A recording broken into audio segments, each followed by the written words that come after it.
नचबे पतर की नाच तौला जइबे पैसा से सुन नचबे पतर की नाच तौला जइबे पैसा से आज मनता जन्मदिन किन चमरा नजिक लइका के आज मनता जन्मदिन किन चमरा नजिक लइका के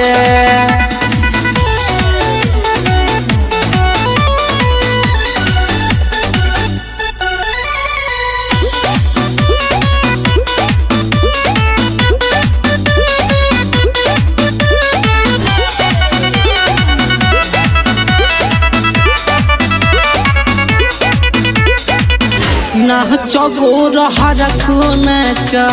सब धन ले जा आँखिया से घायल कैलू दिलावा तू दे जा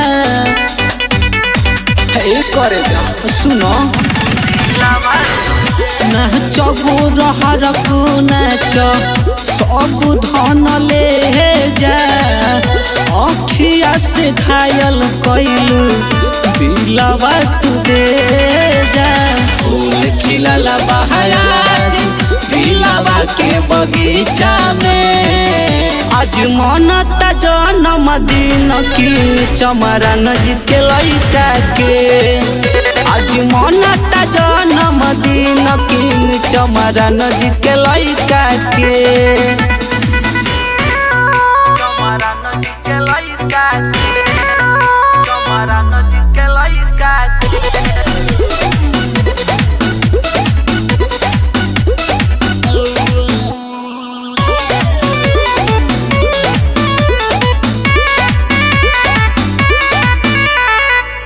नाच रे समर की नाता मार दे बगोली हई रंगदार केहू नहीं बोली